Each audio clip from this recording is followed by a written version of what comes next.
This had caught my eye, and I was like, wow. Like Tee Morant, that's Ja Morant's pops. Ja Morant, the star player from the Memphis Grizzlies. He's kind of becoming a star overnight the last year or two, but this is his real coming out party for the NBA playoffs. And his dad has been getting a lot of limelight because he's at every game, front row, floor seats. He was sitting next to Usher. They made a big deal about that. He's real animated. Ja Morant's only like 22, so his dad's only like 40 something. So he's younger than a lot of NBA dads that you're used to seeing, and he's animated. He seemed like a cat off the block. You know what I'm saying? And just, people are mad or they think he's annoying. And I'm like, if anything, Ja Morant doing the gritty is annoying. His pops is just being a supportive man. And I think the stereotype or this notion like that all black men are deadbeat dads is crazy.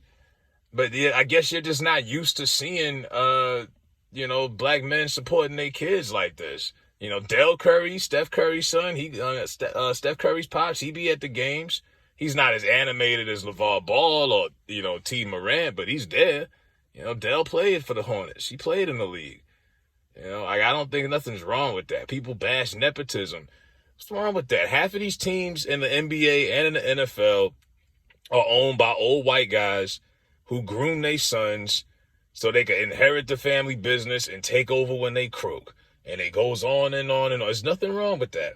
In my eyes, there's nothing wrong with that. And there's nothing wrong with supporting your son. I mean, that man been supporting his kids since day one. He didn't do the typical thing you think his type of, that type of guy would do. People look at him and they think, oh, he the type probably got 6 kids, 8 baby mamas, this and that. Look, he's been there.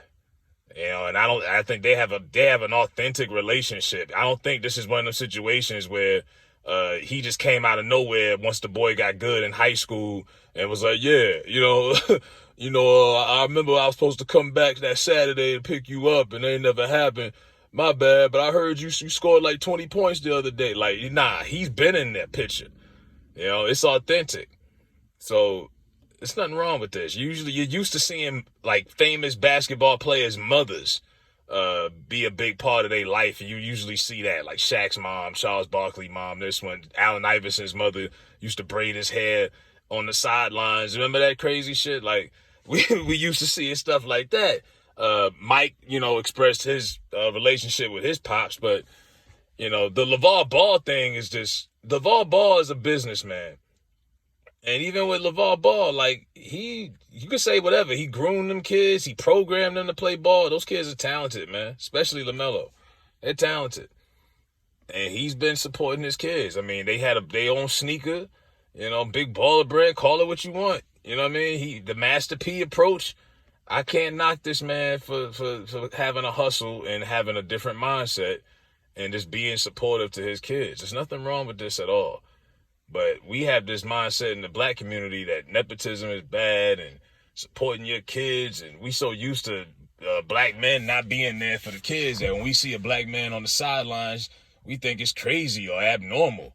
And I think this shit is cool. Like, you got him and Tee Morant and Karl Anthony Towns pops was, going at it like, playfully, like two uncles at the cookout, that whole first series. Man, that shit was dope. But a lot of people was shocked. They was in awe to see two black fathers interacting. I'm like, that's crazy. Like, I remember in high school, I think I got in trouble and one of my teachers called the house. Black teacher. She called the house and was shocked and appalled when a man answered the phone, my pops. She was like, yeah, I wasn't expecting your dad. I was like, what the fuck was you expecting? You don't think I got a father, bitch? Like, like they really be in awe. Like, it's crazy. It's sad.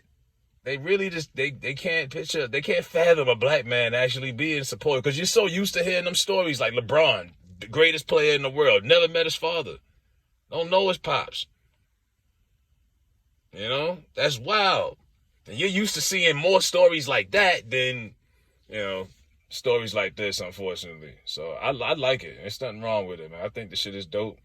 And I wish he could get his son to stop dancing and shit all the damn time. But it's just nothing wrong with this at all, man. Y'all are bugging. And the people who are tripping about it are either undercover racists or people that just ain't had no daddy in their life that's bitter, and anything positive they just don't want to hear nothing about it. Man, that shit corny. He need to sit down. He just a groupie. He just his son groupie. He just there for a check. And like, nigga, stop it, man. It's been pretty. They got pictures out there with him at this kid's basketball game since he was like 6 years old. So a lot of y'all niggas are showing y'all true colors with y'all bitterness, hating on this shit. Why don't you go home and see your kids? You know what I mean? But yeah, nothing wrong with this at all, man. I need to cut that shit out, man. We need to see more shit like this going on in general.